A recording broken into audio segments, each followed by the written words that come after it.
This is how Iran is setting itself up for defeat. 2:47 a.m. local time. The bridge of the supercarrier USS Gerald R. Ford was no longer a control room. It had become a nervous system convulsing under the pressure of data.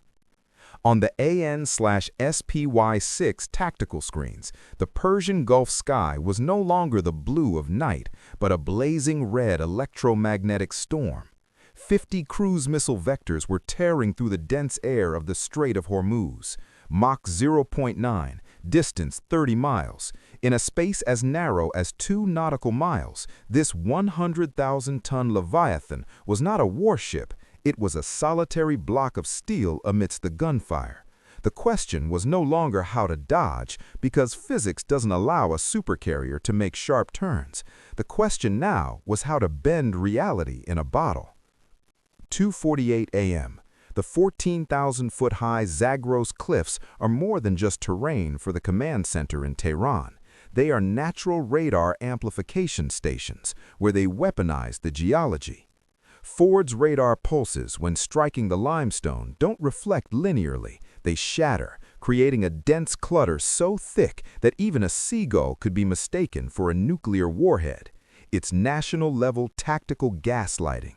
Ford is facing algorithmic overload. The combat management system, designed to scan 1,000 targets per second, is being tormented by thousands of pieces of Mylar paper drones and cheap aluminum foil things Iran has scattered across the strait. 45 seconds, a deadly silence in AI logic. The computer is torn between a birthday balloon and a supersonic cruise missile. But while the AI was busy with its validation loops, 5 real cruise missiles dropped to a height of 10 feet above the surface of the waves, completely hidden by Doppler interference. 2:50 a.m. Suddenly, the radar scope explodes. First 50, then 100, then 200 contacts. To the naked eye, the sky is falling. But you aren't looking at a fleet of missiles. Iran has saturated the bottleneck with thousands of Mylar balloons, reflective kites, and lightweight drones rigged with high-grade aluminum foil. It is a low-tech, dirt-cheap nightmare designed to trigger one thing: computational paralysis. The AN/SPY-6V radar, the most advanced active electronically scanned array in existence, operates on 37 discrete digital antenna modules. It can track 1,000 targets simultaneously, but here the system is suffering from a false positive overload. Every piece of foil generates a high-fidelity radar cross-section. The combat management system triggers a mandatory validation loop: detect, track, categorize. It is built to never miss, and that is exactly the weakness. The AI is drowning in ghost targets, triggering a 45-second data saturation delay. It isn't a crash, it's an internal tug-of-war. For 45 seconds, the logic gates are flooded. The AI is frantically trying to distinguish a cruise missile moving at 700 feet per second from a drifting birthday balloon. While the computer chokes, the enemy plays their hand. Beneath the chaotic screen of balloons, 5 genuine sea-skimming supersonic missiles hug the wave tops at 10 feet. The Iranians have poisoned the source code. The Ford is gasping, her sensors buried under digital debris. But in the U.S. Navy, you don't need your own eyes to kill. You just need to be part of the grid. This is NIFC-CA, the most lethal eyes-on-target network ever built. 30,000 feet above the chaos, an E-2D Advanced Hawkeye circles in the thin, cold air. Its radar isn't looking at the mountains or the wave-top clutter. It is looking down through the storm of trash. From its vantage point, the Hawkeye doesn't see 200 targets. It sees exactly foot. It strips away the Mylar and aluminum foil like a photo filter, isolating the 5 missiles hugging the water. The Ford's AI is still choking, but she doesn't need her own eyes anymore. Through the Link 16 tactical data relay, the Hawkeye transmits a fire control quality track directly into the Ford's combat brain. The carrier stops fighting the clutter. She bypasses it. She delegates the firing solution to a USSR Burke-class destroyer lurking 10 miles offshore in deep open water where the signal-to-noise ratio is pristine. The Ford doesn't even see the missiles on her primary scope. She simply triggers the launch command. The destroyer's cell pops open, and a salvo of SM-6 interceptors screams into the sky. They aren't guided by the Ford's confused local radar. They are flying on the E-2D's ghost eye. The network has bridged the gap. The Iranians thought they had blinded the giant. They didn't realize they had just walked into an invisible web.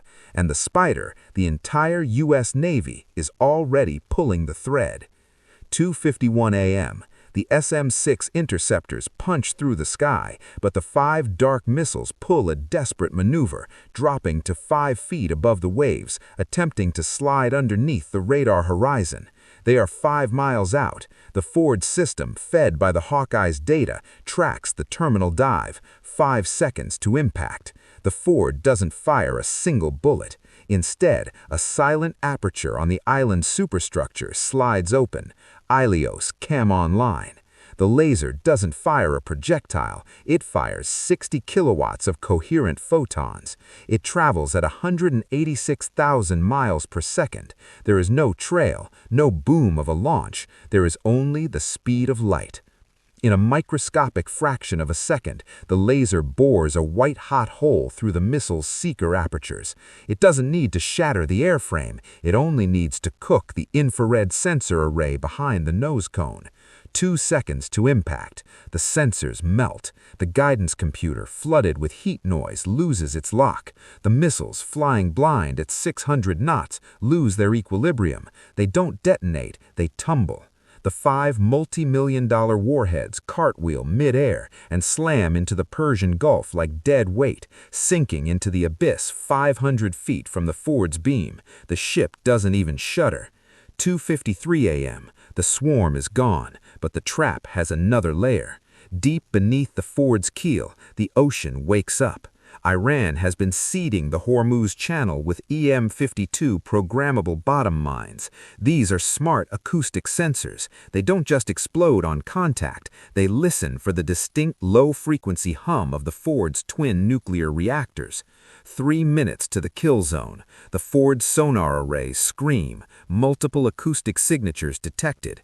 The Ford is in a minefield of autonomous predators, but the captain isn't steering away. She steers into the snake pit. Knife fish UUV deployed. An unmanned underwater vehicle slips off the Ford's stern like a shark entering the hunt. It doesn't sweep for mines. It hacks them using low-frequency sonar. The knife fish doesn't just locate the EM-52s, it mimics the exact acoustic signature of the Ford. It is a digital ventriloquist act. The knife fish transmits a synthetic ghost pulse of the carrier's engine noise, drifting away from the actual ship and straight toward the Iranian swarm boats waiting in the shallows.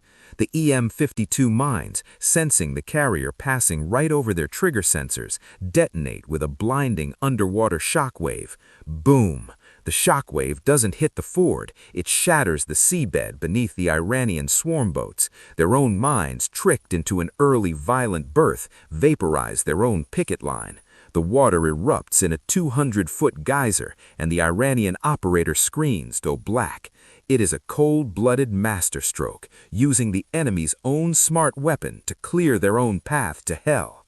But the twist isn't just the explosion, it's what happened inside the bunker. As the Iranian operators in their coastal command center struggled to reboot their blackened consoles, the real nightmare began. The Ford hadn't just used the knife fish to trigger the mines, she had used the UUV as a Trojan horse data injector.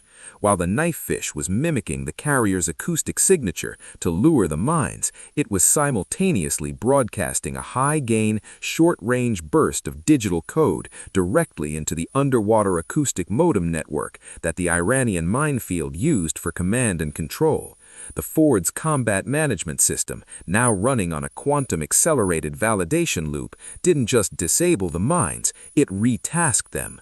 Deep in the murky, pressurized darkness of the Hormuz floor, the remaining EM-52 mines didn't go silent. They performed a firmware reversal. Following the injection of the Ford's synthetic command stream, the mine's target acquisition logic was inverted.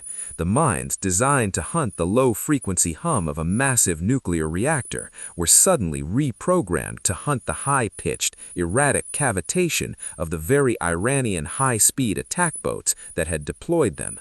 The Iranian swarm boat commander, still recovering from the shock of the first geyser, suddenly watched his radar scope glow bright gold. The friendly tags on his own minefield were gone, replaced by hostile red. The mines weren't drifting, they were tracking.